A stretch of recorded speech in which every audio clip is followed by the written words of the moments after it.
Welcome to the show. And let's begin the discussion on the conflict of interest. And I want to ask a direct question to the two of you. Is this a moral, professional, or it's an ethical question? Let me begin with Paul. Thank you, Ken.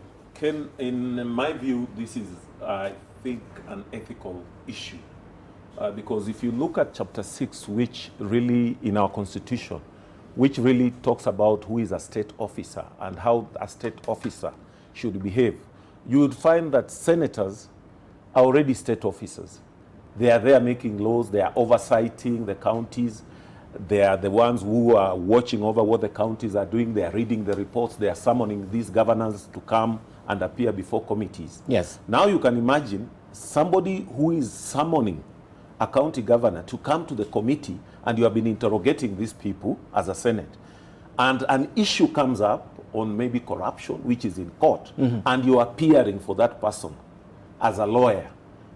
I mean, there is no, it is what we call conflict of interest. Okay. Even in governance, you are supposed to declare, one of the basic tenets of governance is to declare interest. Okay. So that you cannot preside over a matter which you have got interest over.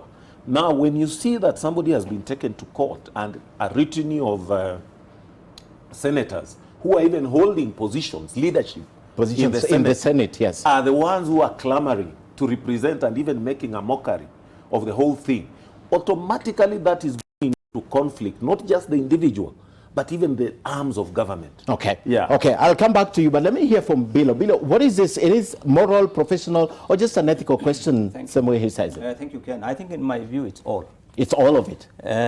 Of course, ethical, he has explained. Professionally, but legally, in my view, the Constitution, on Article 73, I don't know how Kenyans want the Constitution to be more clearer than this.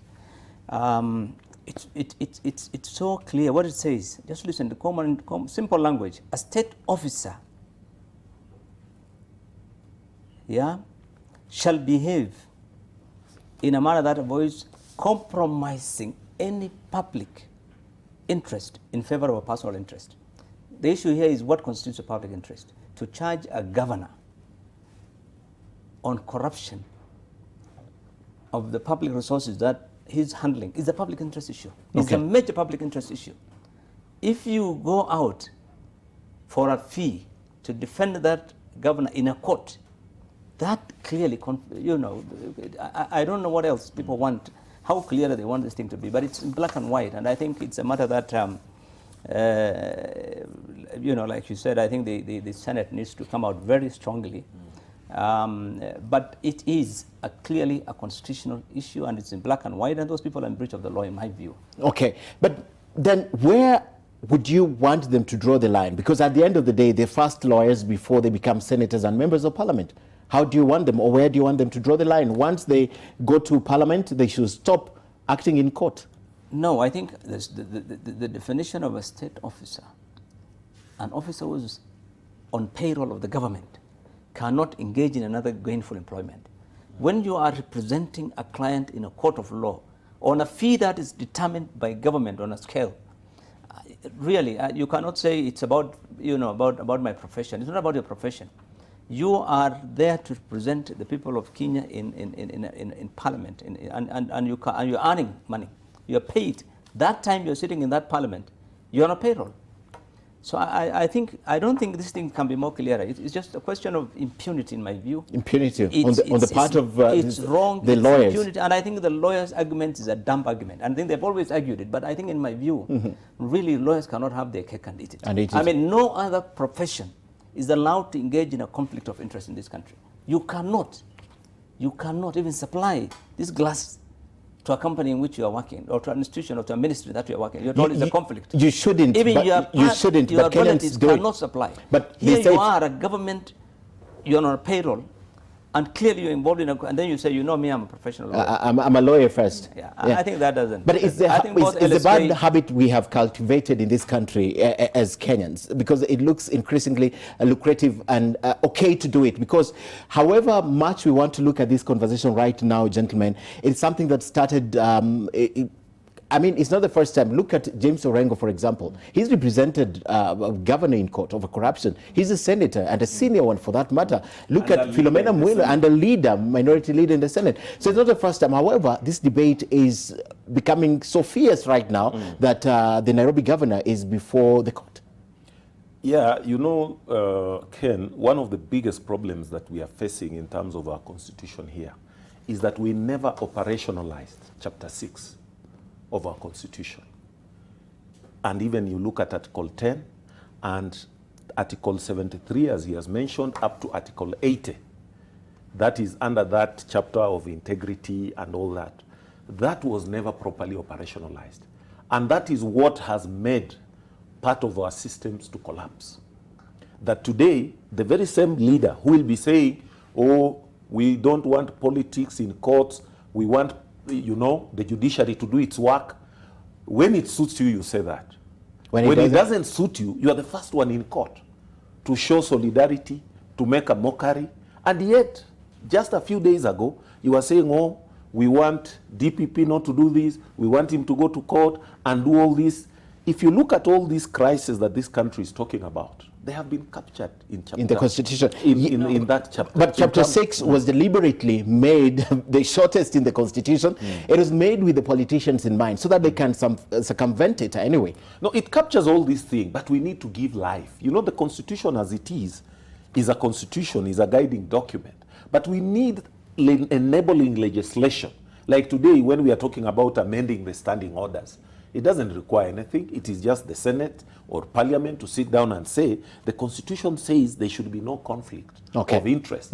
It is one of the basics in terms of governance ethics to say that as a state officer, you must declare if you have got any interest. In fact, most of us, like I'm a chairman of a government entity, once you take oath of office, you declare that you will be able to uphold some of these issues. And whenever an issue comes before you, even in Parliament, you would excuse yourself.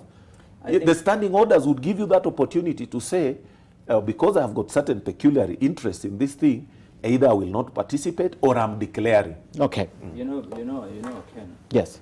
When this Chapter 6 was written in Bomas, I chaired the technical working committee that developed this chapter. So I'm so familiar with it. I know what we had in mind when we were writing this thing. I chaired that thing and this one plus public service and finance. I chaired those three committees, and I've been involved in this constitution from the time 1992 we went for the first NCC conference in Safari Park. And really, it's not about, there's no ambiguity in this document regarding that issue of the conflict of interest. It's just that lately, our members of parliament have been engaged in this impunity. Really, you look at what happened in National Assembly or in Senate. Whenever a CS or a government officer who is friendly to a particular group comes before the committee, you find members who are not members of that committee immediately coming into the committee and hijacking the whole thing. You've seen it. It has happened all the time. It happens all the time, especially when the issue has to do with corruption. So I mean, we really, there's completely, what's happening in Parliament, I don't know, but Parliament needs to redeem itself, because this Chapter 6 starts by talking about respect for the people, really, dignity of the office, demeaning the office. Those are the words that are used. So when your actions really undermine the office that you hold, the respect and the dignity and the honor of that office, I mean, clearly these things all come out. Below, we are expecting from members of parliament, the same group that will go to the toilets and parliament buildings to take 10,000 shillings. Why would they not be representing a governor who would give them millions? We are over-expecting from members of parliament, that's it. Well, we do so because constitutionally they ought to be better than that. That's why we pay them, that's why we call them honorable members of parliament. So this is the expectation. When we elect our leaders, we expect them to have a certain level of respect for the people that they represent and a certain level of dignity to that office that they represent. Really, and that is what the expectations is about. Kenyans, even with their behavior or whatever, Kenyans expect them to really change. That is so not when met. You hear people making noise and Kenyans speaking, you cannot just rubbish them. I think they need to pay attention to the views of Kenyans. The reason why it is coming up now, I think, is because of the high profile of the current governor. But they've been high profile. Philomena Mwilu, Lady Justice, is a higher profile than perhaps the governor. It's only that. Just that they're not in elected. this case, the senators, they oversight the county government itself. They're the same people. And that's their role, Article 96. Exactly. That's exclusively their role. Yes. then they have to. But I think the argument that I had one of them give, that my representation of the client in court is part of Article 96. I think that's ridiculous. I think really is to insult the intelligence of people. I don't think that is. Who was that? I never heard that. Who was that? Tweeted, I think one of the senators tweeted that. Who's in court? Yes. Okay. He tweeted that. That's why I'm there. I'm representing them, the counties. The counties are being, this is all about finishing counties and devolution. Okay. I think that would be fair. That would be unfair, because I think there is a concern about the way counties are being run, and they should be the ones who should be concerned. And our discussion is in no way to undermine the role of the senators or the counties. This is a general discussion that has created a lot of heat and passion within the country. But you were saying something, Paul. Yeah, I was just saying that even just going back, I think sometimes back the Speaker of the National Assembly, Muturi, you remember he had to rein in some members who were falling over each other to embrace some of the people who were summoned. Who had been in summoned. And you yes. would find the whole committee, struggling to either shake a hand or take a photo. And the Speaker, I think, ruled that that was very unethical. And that means that the requirements or the need to behave ethically is provided for. But now the way to enforce it, in my view, could be where we are facing some challenges. I think the question of enforcement is not ambiguous. I think, in my view, in the same way the DPP is charging the governors and others for abuse of office, he has a way in which he translates that into an offense. In the same way, provisions of Chapter 6 can be translated into an offense. Good. When you don't exercise that dignity, that respect, and you engage in a conflict of interest clearly, and the DPP can construct a case on that, what stops him from bringing that case to court? I think Kenyans have a perfect opportunity right now, especially when you bring in the matter of how committees conduct their business. Yeah. The impeachment hearing in the US, the House, look at the way it's conducted. Correct. Would we ever get to a space that we trust our members of parliament to do the exact thing that is happening in the Congress? Would we? The reason why I didn't comment when you mentioned about Parliament, part of the reasons why we are in this situation is, in my view, is the executive. The executive has really been cozy with Parliament, and nobody wants to take action on the members of Parliament for the simple reasons that the executive needs them when they want something, a law passed or something done. And I think this is why you find really nothing happens. You hear about corruption there, bribery there, you have every kind of, but nothing ever goes to court regarding a member of Parliament. What happens particularly in the practice of Parliament. So I think it's about the horse trading always the executive wants to do with legislature in our country. But let me tell you, I think the gentlemen who are now in charge, in my view, the DCI and DPP, they need to take this matter, this opportunity, because the goodwill is now there with the Kenyans. If you are taking governors to court every day, I think it's time you also looked at the role of members of Parliament. Really, particularly with regards to this kind of issues, so that people can see that, will know that this is wrong. And we don't talk about it as moral and ethical only. We say this is legal, this is unconstitutional, what you are doing is wrong. Gentlemen, can't you just find something that really speaks to the fact that this argument was fronted, that this is an affront to the counties? Would you really pick something that will cohere with that kind of argument, really? Can you pick a single thing out of all these arguments we're having, or this debate we're having, that this indeed is something to do with the affront to the National Assembly, to the counties and devolution? Would you? I think, to me, one thing we have to accept as Kenyans, the issue of corruption in this country has reached a scale whereby we need to rein in. I looked at the president speaking on Sunday, and I looked at the president saying, this is not a fight that you can do alone.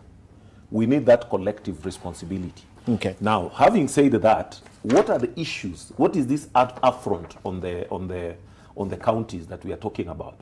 We are not talking about revenue distribution or functions. We are talking about governors who are being charged in court on issues of corruption. If today we were talking about, like the other day when there was a standoff on the issue of revenue division allocation, then we would be saying there's an affront. Because you remember they were even to go, in fact I remember some of them saying, we are going to go all the way to the Constitutional Court for interpretation because of what the Constitution had envisaged. If those were the cases that we are dealing with, then we'll be saying, there's an affront on the counties. So you don't find any justification at all? An individual, a crime is an individual. It cannot be an institution. It cannot be county government. It's not the county government of Nairobi that is being charged, or Samburu. It is an individual.